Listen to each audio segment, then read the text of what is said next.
Good morning. Thoughts of জাস্টিমায় সবাইকে স্বাগতম। এই ভিডিওটা তিলোত্তমাকে নিয়ে করছি। তার কারণ দেখো, ঘটনাটা ঘটে গেল দেখতে দেখতে বেশ কদিন হয়ে গেল। এই আন্দোলনটা ঠিক যেন মনে হচ্ছে সেই সুশান্ত সিংয়ের ঘটনার দিকে মানে মোড় ঘুরছে। এইরকম সুশান্ত সিংকে নিয়ে সারা বিশ্ব পাগল হয়ে উঠেছিল। কারণ একটা ছেলেকে পুরো স্লো পয়জন করে প্ল্যানিং করে ওকে বড় হতে দেবে না, সেই কারণে পুরো প্ল্যানিং করে ফিল্ম ইন্ডাস্ট্রির সমস্ত মানুষরা এবং তার ভিতরে অনেক বড় বড় হাত ছিল, প্ল্যানিং করে ছেলেটার প্রাণটা নিয়ে নিয়েছিল। সুশান্ত সিং যখন এরকম একটা ঘটনা ঘটে তখন আমরা ভীষণ পাগল হয়ে গেছিলাম। নাওয়া খাওয়া বন্ধ করে দিন রাত ক্যামেরা খুলে বসে থাকতাম, মানে নিজের নয়, টিভি চ্যানেল খুলে বসে থাকতাম ভীষণভাবে যে কী হচ্ছে কী হচ্ছে কী হচ্ছে কী হচ্ছে কী ঘটনা। ঠিক সেম টু সেম জায়গায় এখন মনে হচ্ছে আমাদের তিলোত্তমার ঘটনাটাও যাচ্ছে। দেখো, আমি প্রথম দিকে ওর রেকর্ডিং সবই পেয়েছি, কিন্তু দিনই মনে হয়েছে যে এই বিষয়টাকে নিয়ে বিক্রি করে খেতে কষ্ট লাগছিল, বেচে খেতে কষ্ট লাগছিল, এটা বেচা নয়। কিন্তু আজকের ডেটে দেখছি এটা বেচা নয়, এটা প্রতিবাদ। কারণ প্রতিবাদটা সবার করা উচিত। প্রত্যেকটা ইউটিউবাররা নেমে গেছে রাস্তায়, ওইখানে পয়সাটা নিয়ে প্রত্যেকটা ইউটিউবাররা রাস্তায় নেমে গেছে, প্রত্যেকটা মানুষ কিন্তু লড়াইয়ের পথে আছে। কারণ একটাই তাদের মোটো, বিচার চাই, বিচার চাই, বিচার চাই। উই ওয়ান্ট জাস্টিস, আমরা জাস্টিস চাই, আর কিচ্ছু চাই না। তিলোত্তমার ঘটনাটা কারা আছে, কিভাবে হয়েছে, একটা নিরীহ প্রাণকে কিভাবে এই রকম নৃশংসতার সাথে ধ্বংস করা হয়েছে, সেই বিষয়ে আমরা বিচার চাই। অনেক দিন ধরে আমরা দেখছি বিষয়টাকে মানে সত্যিকারের হাস্যকর জায়গায় চলে যাচ্ছে। আমাদের সিএমই বলছে বিচার চাই। সিএম মানে দেখো, যতক্ষণ এই বিষয়গুলো না বুঝবো আমরা কিভাবে তোমাদের কাছে আনবো। প্রথমত বড় বড় মাথা, পলিটিক্যাল ব্যাপার, আমরা এইসব পলিটিক্সের মধ্যে আমরা ঢুকি না, এইসবের মধ্যে আমরা থাকি না। কিন্তু একটা মেয়ের প্রাণ, আমরা মেয়ের মা, আমরাও মেয়ে। তো সেই জায়গায় যতটা প্রতিবাদ করার ছিল করে গেছি, কিন্তু এখন দেখছি না, প্রতিবাদটা শুধু মুখে করলে হবে না। যে যার ক্যামেরা আছে সেই ক্যামেরার দ্বারা যে যেভাবে পারে, কেউ ময়দানে পারছে, কেউ ময়দানে প্রতিবাদ করছে, কেউ ক্যামেরার দ্বারা প্রতিবাদ করছে, কেউ তার যে সোর্স আছে সেই সবগুলো লাগিয়ে প্রতিবাদ করছে, যে যেদিক দিয়ে পারছে সে সেদিক দিয়ে করছে। তাই আমাদেরও থেমে থাকলে হবে না। এখন আমি কালকেই বসে বসে দেখছিলাম বড় বড় চ্যানেল, মানে বড় বড় যারা সত্যি রোস্টিং চ্যানেল, তারাও এখন রোস্টিং না করে, হাসি আড্ডা ইয়ার্কি ঠাট্টা না মেরে এই টপিকটাতেই কাজ করছে। তিলোত্তমার আমরা বিচার চাই। শুধু তিলোত্তমা বলে নয়, এত কত প্রাণ আছে যাদেরকে ওইখানটায় গলা টিপে শেষ করে দেওয়া হয়েছে। আজকে তিলোত্তমার ঘটনাটা বাইরে এসেছে, তার কারণ একটা মেয়েকে ছিঁড়ে ছুবড়ে একদম এমন বিধিগিচ্ছিরি করে খেয়েছে যে সবার চোখে পড়ে গেছে। হয়তো এমন কত প্রাণ আছে যাদেরকে নিঃশব্দে ওর ভেতর থেকে সরিয়ে দেওয়া হয়েছে, কাক পক্ষিতেও টের পায়নি। এই যে বেরিয়ে যদি বলে আপনার মেয়ে সুসাইড করেছে, অনেকে মা বাবারা যারা সত্যি সরল সাদাসিধে হয়, তারা ভাবে যে আমার মেয়ে বোধহয় পড়ার প্রেশার নিতে পারেনি। এটা আমরা শুনেছি, ইঞ্জিনিয়ারিং পড়তে গিয়ে সুসাইড করেছে, ডাক্তারি পড়তে গিয়ে সুসাইড করেছে।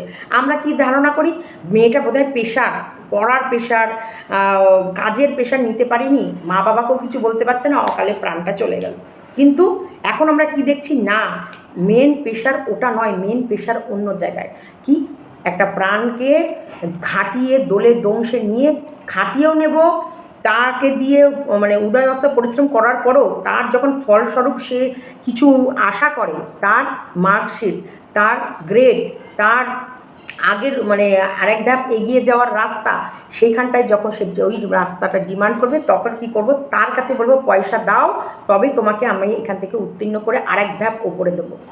সেই পরিশ্রম করলো, সেই ক্রেডিট অর্জন করলো, তাকে আবার টাকা দিয়ে সেই ক্রেডিটটা কিনতে হবে। এইখানটাই মেয়েটির আপত্তি, এবং এই আপত্তিটা এই মেয়েটির বলে না, সব মেয়েদেরই হওয়া উচিত। কারণ পরিশ্রমের ফলাফল আমরা কেন পাবো না? সেখান থেকে আজকে মেয়েটিকে পুরো শেষ করে দিল।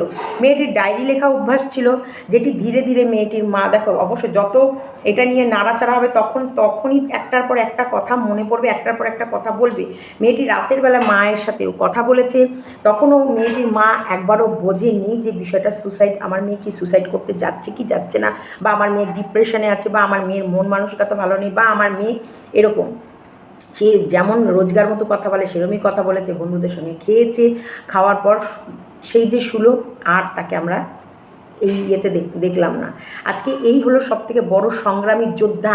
আজকে আমাদের তিলোত্তমার প্রাণ গেছে ঠিকই, অবশ্যই সেটা অমূল্য, একটা মায়ের কোল খালি হয়ে যাওয়া, কিন্তু কত প্রাণ তিলোত্তমা বাঁচিয়ে দিয়ে গেল, এটাও কিন্তু আমাদের একটা বিশাল বড় দৃষ্টান্ত। একটা সিএমের চেয়ার এখন দুলন্ত অবস্থায় রয়েছে, এখন সিএমের চেয়ারটা দুলন্ত অবস্থায়, দেখো বলতে বাধা নেই, কারণ দর্শক আমরা সবাই, এই সিএমকে আমরাই বেছে এনেছি। সেই বলছে বিচার চাই, সে কার কাছে বিচার চাইছে? এটা যেন হাস্যকর ব্যাপার। সে কার কাছে বিচার চাইছে?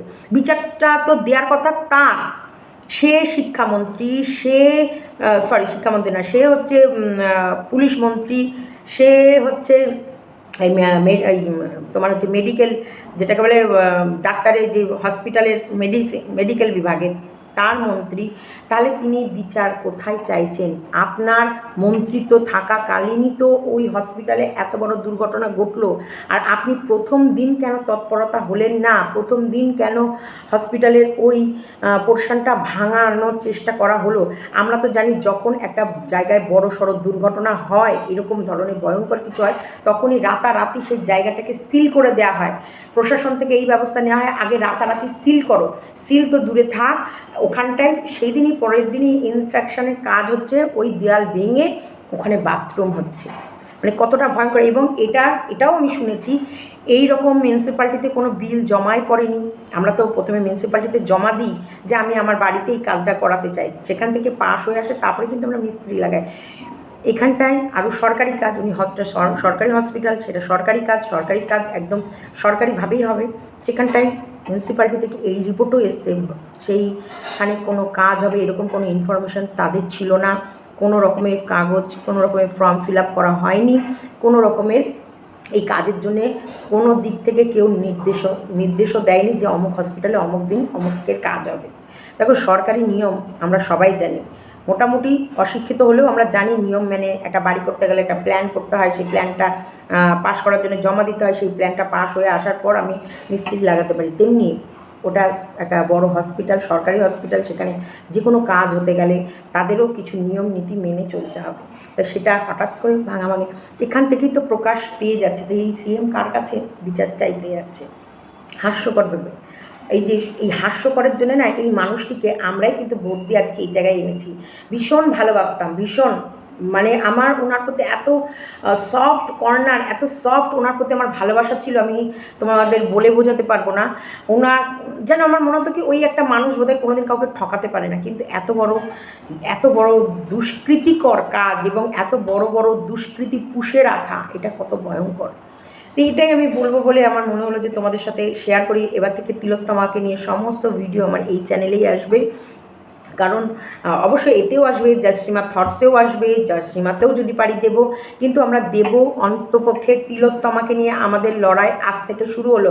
লড়াই শুরু হয়েছে অনেক আগে, সেই লড়াই আমরা মনে মনে লড়েছি, যতটা প্রতিবাদ করেছি, কিন্তু এই বিষয়টা আমরা সত্যিকারেরই ভাবিনি যে এটাকে নিয়ে আমাদের ভিডিও করতে হবে বা এটাকে নিয়ে আমাদের সবার কাছে করতে হবে। কিন্তু এখন দেখছি প্রত্যেকটা ইউটিউবার বলছে, বড় বড় ইউটিউবারদের কাছ থেকে শুনে সত্যি তো আমরা কেন চুপ আছি? আমাদেরও তো একটা প্রতিবাদ করার জায়গা আছে, আমাদেরও তো আওয়াজ তোলার একটা জায়গা আছে, আমরাও তো মানুষের কাছে সমস্ত খবরটা তুলে আনতে পারি।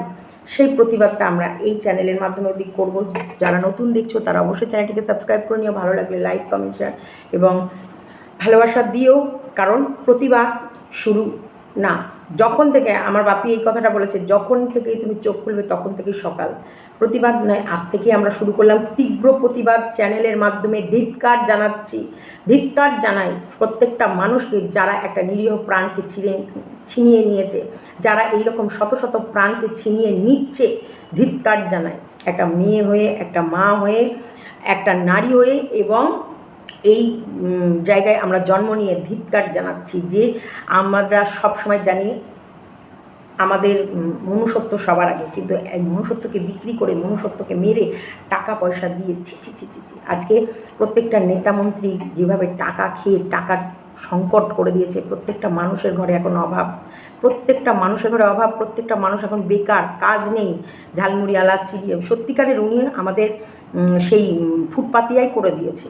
ঝালমুড়িই বেচতে হবে, চাই বেচতে হবে, চপই বেচতে হবে, কারণ যেভাবে চারিদিকে আকাল পড়ে গেছে, সত্যিকারের না কাজ আছে, না কাজে কোনো সংস্থান আছে, না কর্ম করার জন্যে যে এডুকেশানের দরকার, না এডুকেশানটা সঠিকভাবে আছে।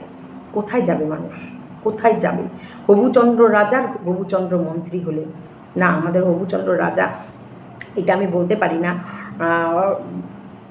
জানি না আমরা যে গবুচন্দ্র মন্ত্রী নিয়ে যে কী করছি এটা আমি বলতে পারি, যে সত্যিকারের গবুচন্দ্র মন্ত্রী নিয়ে আমরা কী চলছি, কোন পথে হাঁটছি।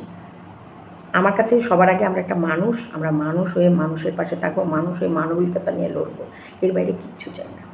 চলো ভিডিওটা এতটুকুই রাখলাম। আমার কথার সাথে সহমত হলে অবশ্যই লাইক একটা করে কমেন্ট করে দেবেন।